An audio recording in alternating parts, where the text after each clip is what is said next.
Once upon a time, Lisa Weaver and Matthew Solomon are the most blissful newlyweds on Long Island. It really was a fun wedding. She was just absolutely radiant. But then a happy holiday turns terrifying. It's Christmas Eve night. A young newlywed goes out for a walk and disappears. I lost it. I really lost it. Every day it was another drama. For this couple, the honeymoon is over.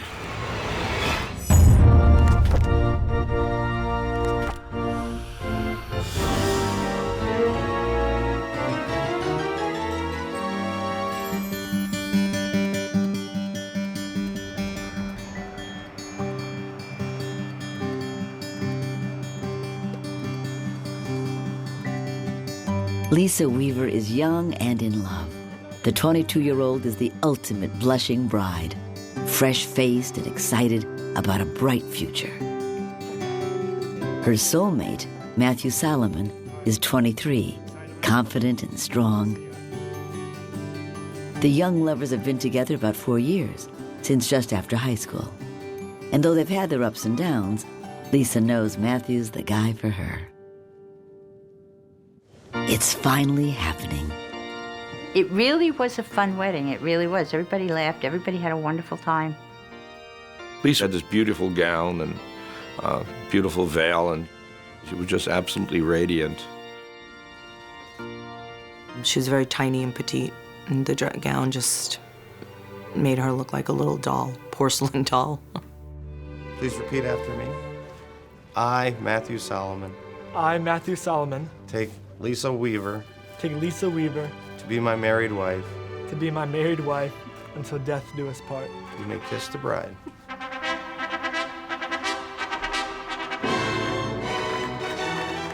The handsome young groom is delighted to have Lisa as his wife at last. It's all he's ever wanted.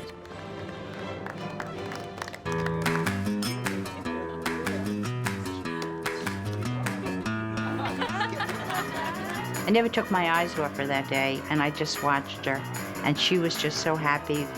It's the best feeling you can have when you see your child so happy. It's the best thing you can do. All mothers dream that their daughter, their princess, will grow up and meet their prince, and it'll be a beautiful wedding. But in the early morning hours of Christmas Day, the fairy tale romance is suddenly shattered. Lisa has vanished. A desperate Matthew cruises the neighborhood.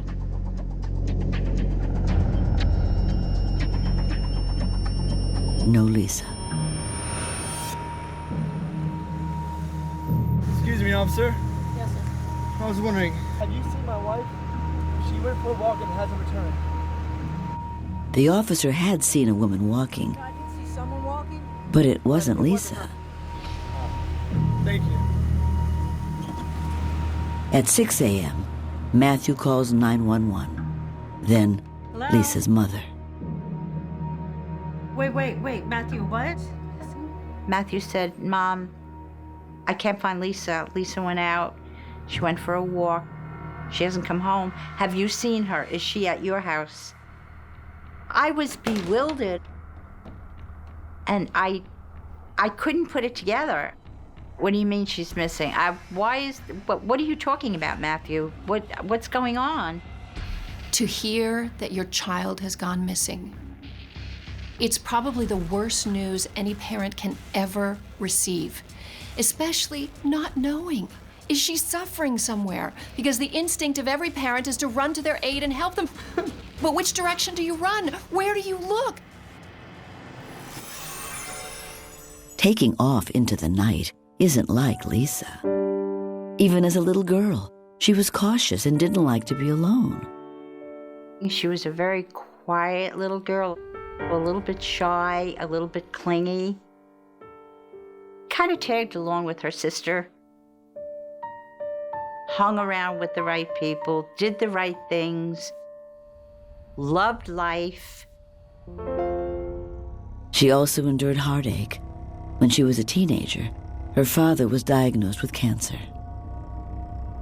My husband was sick a lot. He was really sick a long time, many, many years. It's so sad because sometimes it can feel like abandonment, even if a dad's job takes him away. In this case, it was illness taking him away.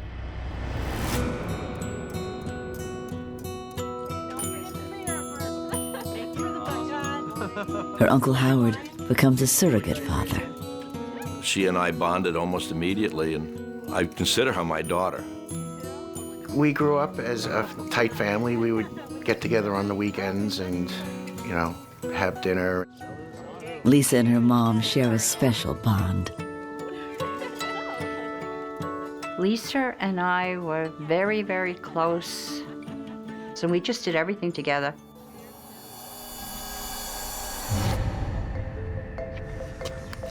One hot summer afternoon, 18-year-old Lisa strolls into town.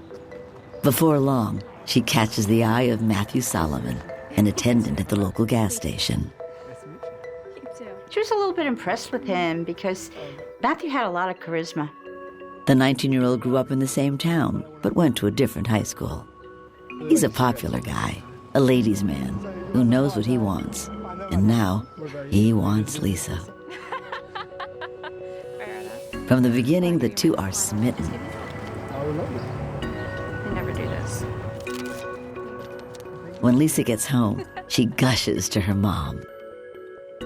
She said, I met this man, very handsome, very good looking. And we really had a lot of fun. She said he was really funny. He was making me laugh. Matthew's just working at the gas station for the summer. He has bigger plans for his future. His father got him in the sheet metal union, and he had an excellent job. Soon after, Lisa brings Matthew to meet her family. Matt. Hi, nice to meet you. How are you? Everybody liked him. He was very happy-go-lucky, very funny, very secure. The two start dating. They're just adorable together. Matthew made her very happy. They had a lot of good times. They really did. But now, they're separated. Why would she run off? Early Christmas morning, Matthew heads downstairs to talk to the couple's landlords who live below them. Like 6 o'clock in the morning, we did have a knock at the door, and Matthew was asking if we had seen Lisa and if we had heard anything from Lisa. But they haven't. Has someone snatched her? Lisa hasn't been seen since the night before, when she told Matthew she was going for a walk.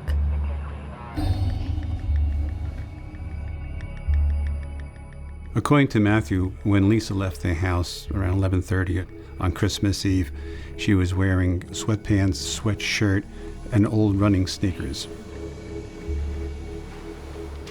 She was not wearing any other outer gear. Because of the bitter cold, police don't wait the normal 24-hour period. So the Missing Person Bureau then started inquiries with family and family members and co-workers. Everyone agrees. It's trouble. When we arrived at Lisa's apartment in Huntington Station, the room was packed, the living room was packed with people. Everybody had this look of concern. We checked best plan here. It's just a split up, 2 people car. In very quick order, the family made up missing person pictures, which they started posting. The media picked up on this right away, and Lisa Solomon's picture was both on television and in the local newspapers. This was a big story. It's Christmas Eve night, a young newlywed goes out for a walk and disappears. All of Long Island was gripped by this. There was yellow tape around my yard, and I was just like, that's when it was like, what the heck is going on here? This is not real. It was unsettling. And just like that, the story of the pretty newlywed has turned from fairy tale to nightmare.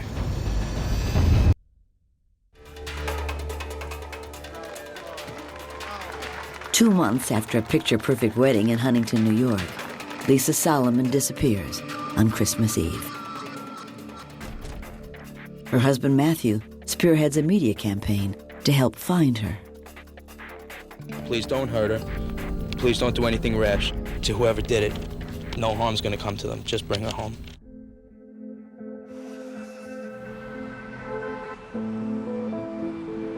For the newlyweds, Christmas Eve is a very special day. That day, she called me up and she was very, very excited that this was going to be her first Christmas Eve with her new husband. According to Matthew, they celebrate their 2-month anniversary with a romantic dinner. Fresh lobsters, their favorite champagne. After dinner, they relax in the living room. Matthew Solomon said he fell asleep. She watched her favorite soap opera, which she taped every day. He recalls her waking him up just after 11, upset about her father's failing health. He said she wanted to take a walk, she wanted to be by herself, and she wanted to think about things. She was very depressed. Christmas Eve is a particularly vulnerable time. A first Christmas away from your family of origin is often filled with all kinds of feelings of sadness and loss because you haven't begun the new traditions yet. Matthew admonished Lisa not to go too far and just stay within the block. And she said that she would, and she'd be home in about 10 minutes. I'll be good. I will. We learned that Lisa was an asthmatic, and there was no indication that when she left the house that she was carrying anything. She did not have her car keys, she didn't have identification, purse, and therefore she didn't have her medical supplies. It just doesn't make sense. She could have been abducted, could have fallen into some body of water or some crevice somewhere, could have just fell ill and might be lying somewhere undiscovered. Where could the pretty young newlywed possibly be? And who could have taken her? Matthew was on the news reaching out to the community to try to help find his wife. He was very distraught. I hope that I can put up, just put a plea out for people. I need all the people I can get. I need everybody out there. There was tremendous sympathy in the community. Everybody on Long Island wanted to know the plight of this young woman. Our hearts have to go out to the community because there were literally hundreds and hundreds of people searching for Lisa. You'll tend to see this in small communities where people adopt an idea that she's one of our own, she's everybody's daughter, and we have to band together. Matthew himself leads the search teams that scour the seediest parts of town. Matthew decided that maybe we should search in some of the lower sections of Huntington Station where there was drug activities and dangerous areas. Matthew storms through the high crime sections armed with a shotgun. He's determined to find his beloved wife, no matter what. Throughout their relationship, Lisa could always rely on Matthew to watch over her.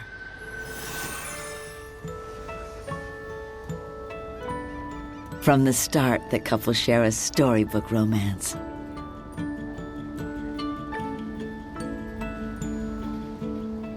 He had a nice car, he had nice clothes, he took her to nice places, they went to really fancy restaurants. And Lisa liked that. She liked that. She really did. Women are always attracted to resources in men, and that's why men display resources like a great car or jewelry. And Lisa was no different than any other woman out there. This is a man who could provide potentially financial security for her. Matthew likes to be by her side. Always. I used to try and tell Lisa, Lisa, he's not giving you any kind of space. And she sort of took that, I think, as a compliment. Oh, he loves me. He wants to be with me all the time. Women love attention. Women love male attention. It makes them feel like they must be really worth his love. In 4 years of dating, they break up a few times, as young lovers often do. Still, they know they're right for each other. On Christmas Day, 1986, exactly a year before she goes missing, Lisa Weaver. Were you married? Yes, yes. Matthew proposes at a waterfront restaurant. The ring was gorgeous. It was a beautiful, beautiful ring. Gold, and it was a square diamond, kind of large. It had little tiny stones on the side, and it belonged to a set. There was a wedding ring with diamonds, too. She was very happy. She was going to plan this big wedding. But now, as this Christmas Day draws to a close, Lisa is still missing. How could she just vanish? Each new tip brings a burst of renewed hope. In any search and rescue operation, you have to keep hope alive. Lisa's family had to keep hope alive in order to keep searching. There were psychics that called in who stated that they knew where she was, and there were searches made in those areas. There were also people who thought that they sighted her and called it in, and police officers investigated that. But every sighting turns out the same. No Lisa. Another lead surfaces at the bank where Lisa works. During the course of the investigation, we learned of a person they called Rob, that he was someone that was interested in Lisa. Mr. Norton? Rob had applied for a car loan through Lisa, but he wanted to be more than a customer. You know, when a business customer goes outside of the business relationship and you're a married woman, that's when red flags should go off. All right, well, I've got to get to a lunch meeting, so have a good day. You mind if I go with you? I'm good, thank you. I've got things I need to take care of. Maybe next time. Detectives hunt down the mystery man as more and more volunteers join the search for Lisa. You just have hope in the beginning, but with each day that passes, you realize that that hope starts to drift away.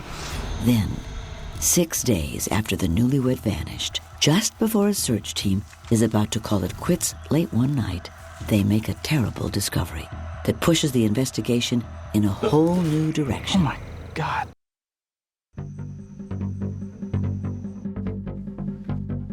Newlywed Lisa Solomon has been missing for 6 days. Her distressed husband Matthew pleads for help in finding her.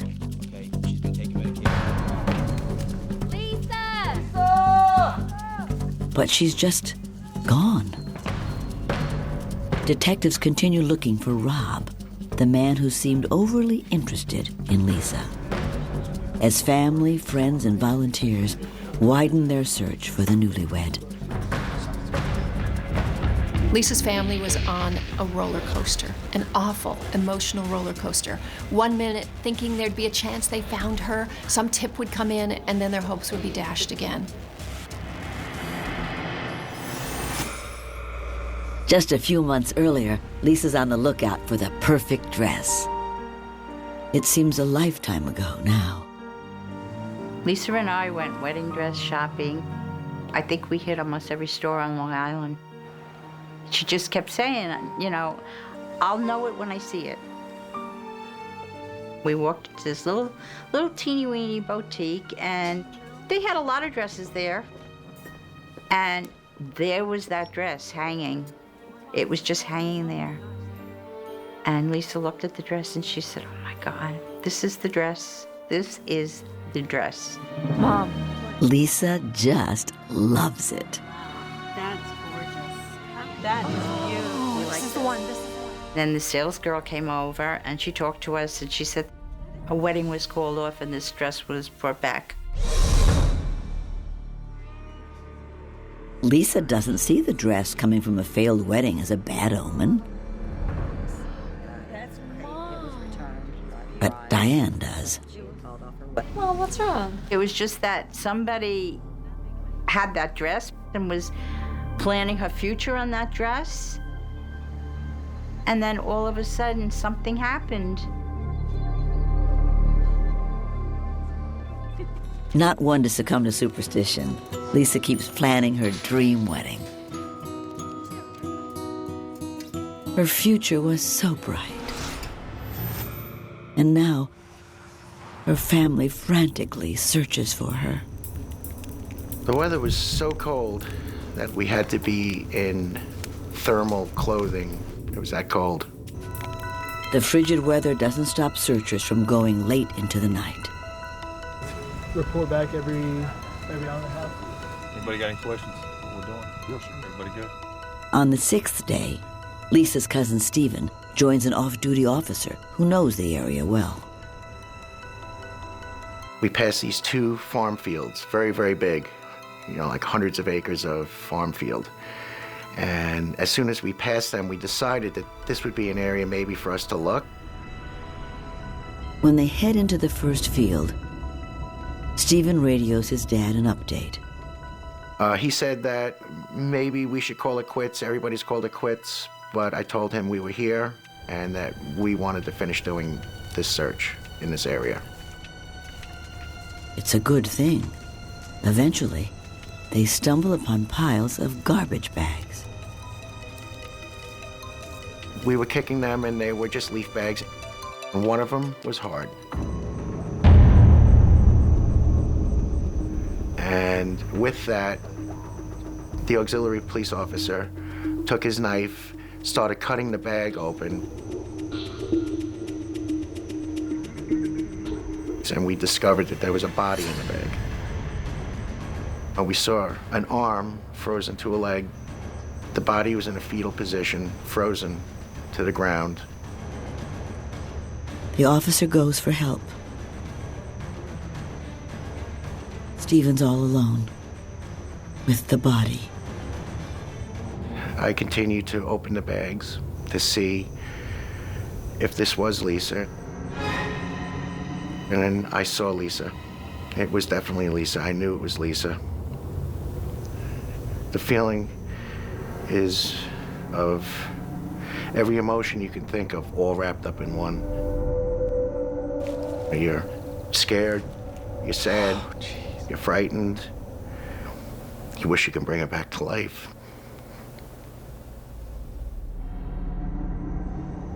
It's hard to imagine the trauma that Stephen felt upon finding her body. After all the hard work searching, he was one of the few remaining ones throughout the night, still continuing to search because he believed that she could be alive. What an awful thing when he came upon her body. Oh, buddy, listen, you don't want to see this. You don't need to see it yet. Lisa, no! When Matthew got to the scene, he tried to get near Lisa's body, and I know they were holding him back. They didn't want to let him get near that. He got somewhat hysterical. There was some pushing and some shoving, and Matthew ended up being taken to the hospital and being sedated.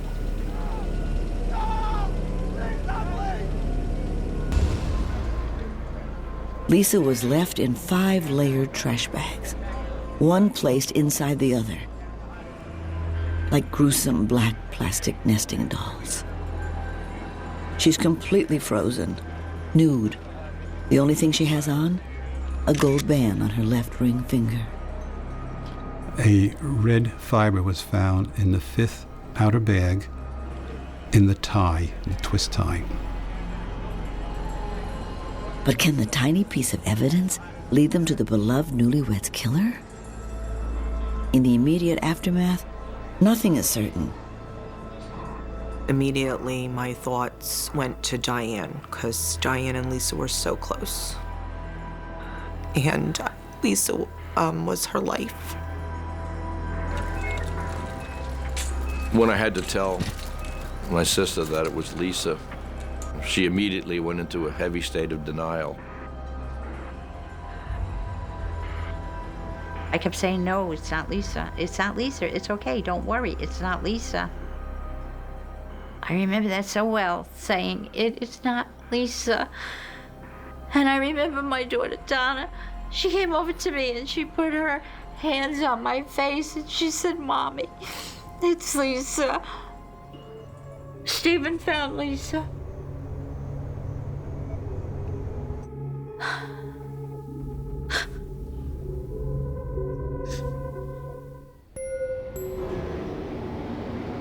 The night that Lisa was found, I heard Lisa's mother's reaction to the news, and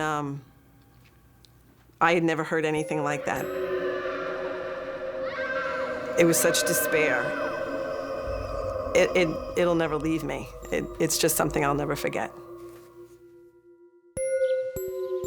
I mean, we were just livid at that point that somebody could do this to somebody that we loved so much. The cause of death, as determined by the medical examiner, was strangulation. Detectives finally locate Rob, the man who had bothered Lisa at work.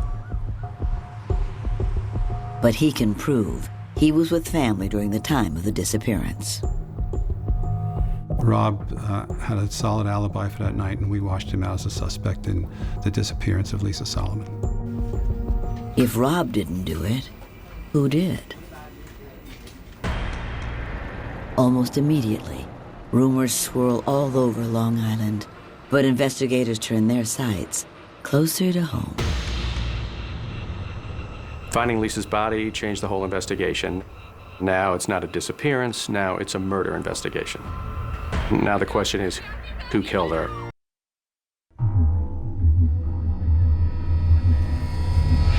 Lisa Solomon's body is found just a couple miles from her home, 6 days after she vanished, and only 2 months after she and Matthew Solomon wed. She was naked, she was bruised, she'd been there for almost a week. The body was frozen. Everyone's shocked at the cold-blooded killing, and police waste no time tracking her killer. Town gossip starts to turn toward Matthew. Right after Lisa's body was found, now the perception is changing. You know, was the husband this sympathetic figure, or did he have something to do with what was a horrible crime? Detectives know the husband is often involved in crimes like this. But could this doting husband really have harmed his new bride? It was like, oh, give me a break. Good God, how could it be? It would never be Matthew, never in a million years. I'm really upset that everybody's trying to blame it on Matthew. I felt terrible for Matthew and for the families to have to go through that. It's hard to believe. Just 8 weeks earlier, it's time for the wedding. But not everyone is excited. Sometime before the actual ceremony, Lisa and I were talking, and I said, "Are you sure you want to go through with this, marrying Matthew?" And she said yes, she was sure. Lisa's Uncle Howard has his own concerns, serious ones. I was not happy about Lisa and Matthew. I thought she was making a big mistake. Shortly after I met him, I started seeing through some things that just didn't seem right. Every time he did something, it was always like, notice me, see what I've done for you. And ordinary people don't act like that. And as a result, I started to sour very rapidly on Matthew Solomon. Howard took her away to Maine a couple of months before the wedding, and he spent the whole week trying to talk her out of the marriage. And I mean, she wouldn't even consider it. She wouldn't even listen to him. Love is the world's greatest delusion. It's a drug. It absolutely is, and it makes you blind to what other people are saying. It's so much easier for outsiders to see sometimes what's going on inside a relationship because they don't have the delusions that the lovers do. Nothing will stop Lisa from marrying the love of her life. Her dear uncle walks her down the aisle. I didn't want to do it. I did it because I loved Lisa so much.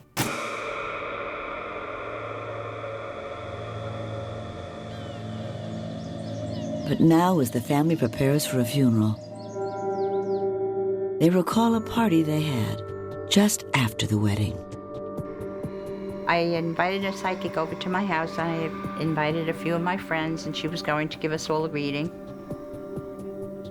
And Lisa went in, and when Lisa came out, I noticed that she was crying. And she was really, really upset. She said, Mommy, she told me that she sees death all around me. She's probably talking about your dad. Diane thinks the psychic is picking up on Lisa's gravely ill father. But the psychic didn't say the same thing to Diane or Lisa's sister Donna. Now, the words have a whole new meaning. I had to go to Lisa's wake, and I had to see Lisa.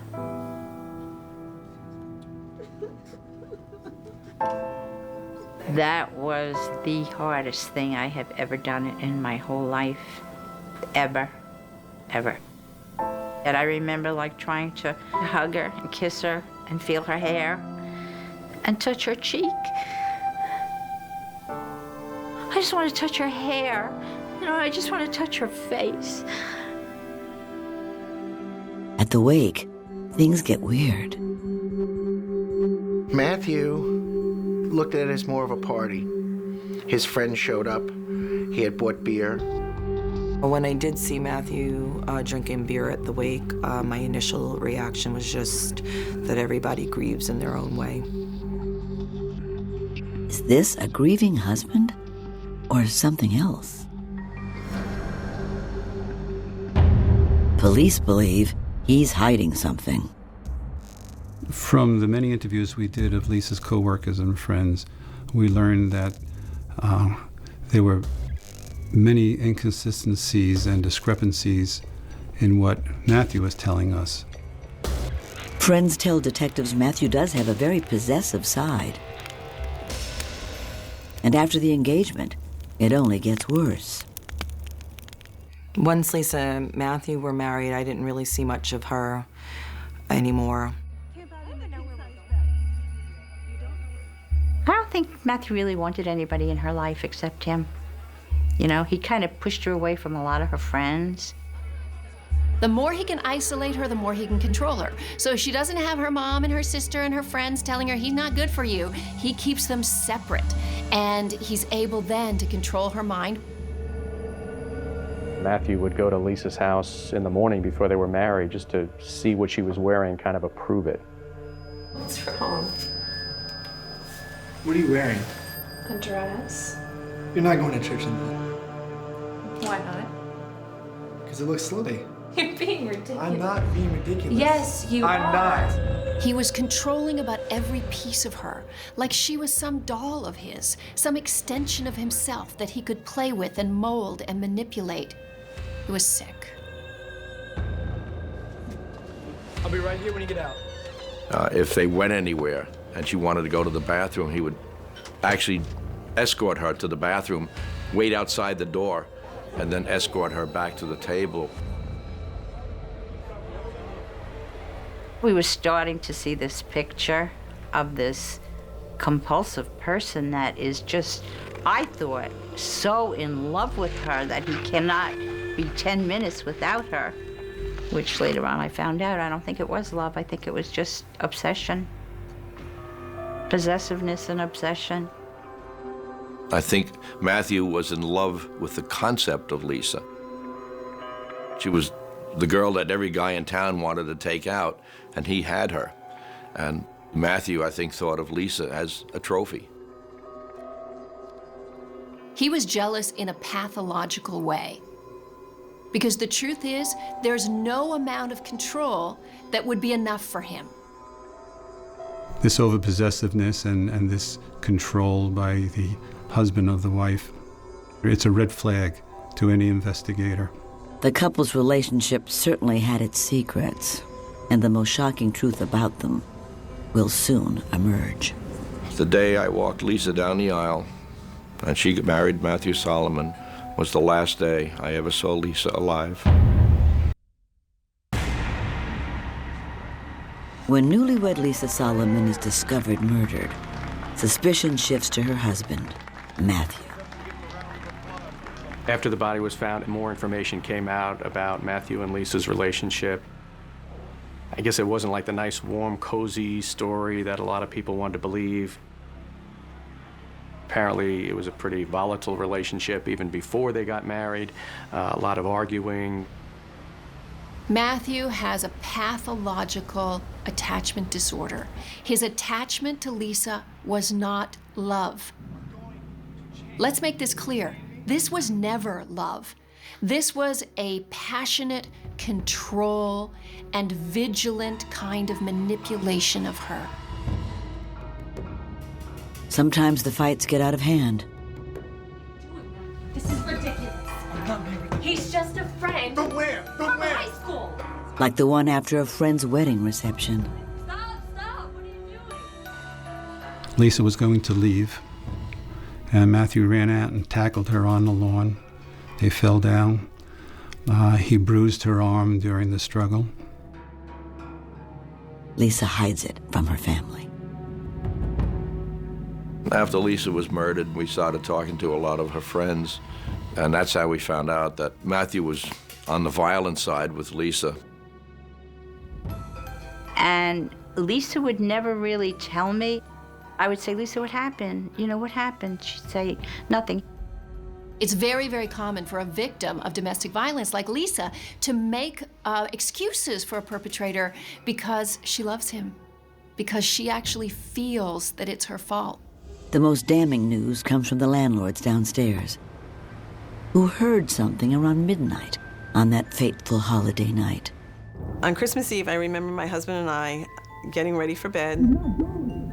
We heard an argument, and it was coming from upstairs. What was that? I have no idea. That was mostly from Matthew. His voice was what we heard, and there was whimpering or crying that was coming from Lisa. We also heard like a shuffle from one side of the apartment to the other. After that, we heard a thud or a thump on the wall. After that, there was silence.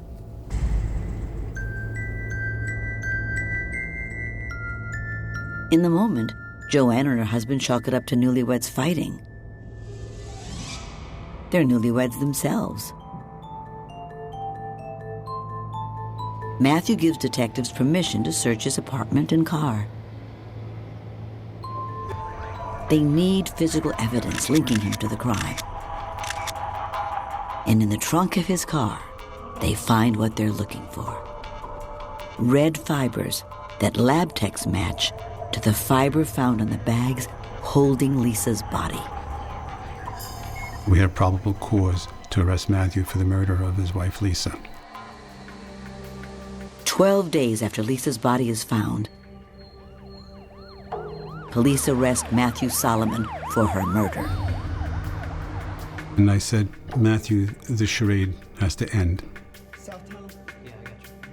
You can't keep lying to people. I said, and the truth is that you murdered your wife, Lisa. After weeks of lies, he finally confesses. Sort of. And I put my arms around her. And I didn't realize that my right arm was on her neck. Matthew claims that night they got into an argument. All right, I'm heading out. Where are you going? Church with my mom. No, you're not. Yes, I am. He says he just hugged her tightly, trying to calm her down.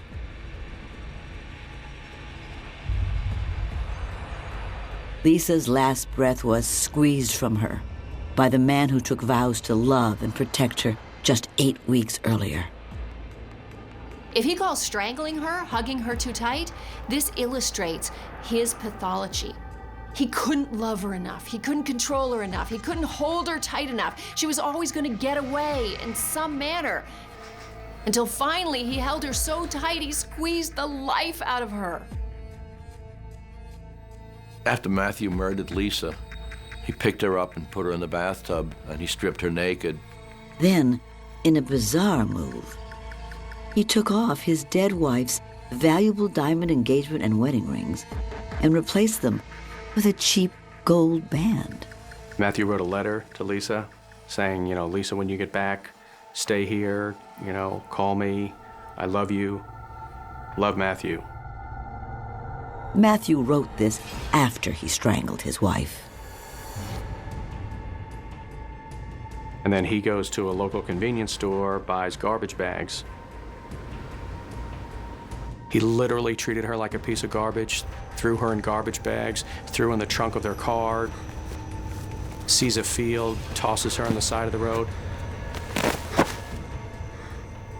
Yes, it was Matthew. Everybody was right. We were wrong.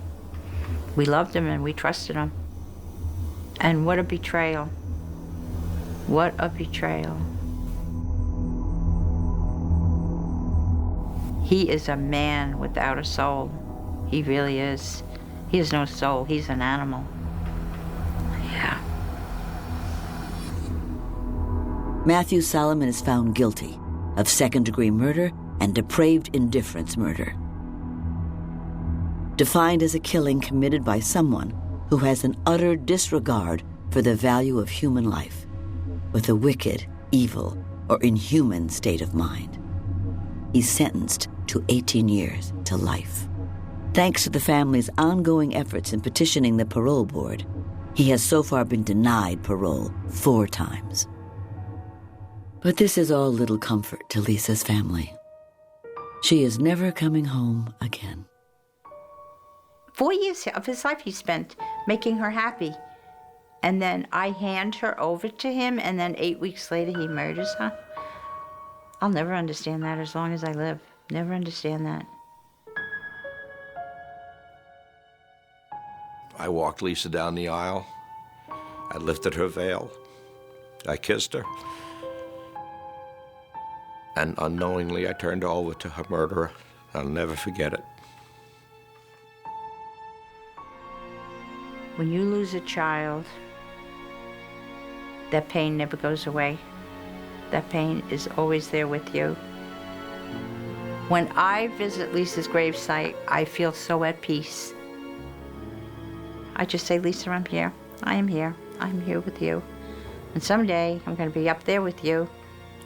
And nobody will ever separate us again.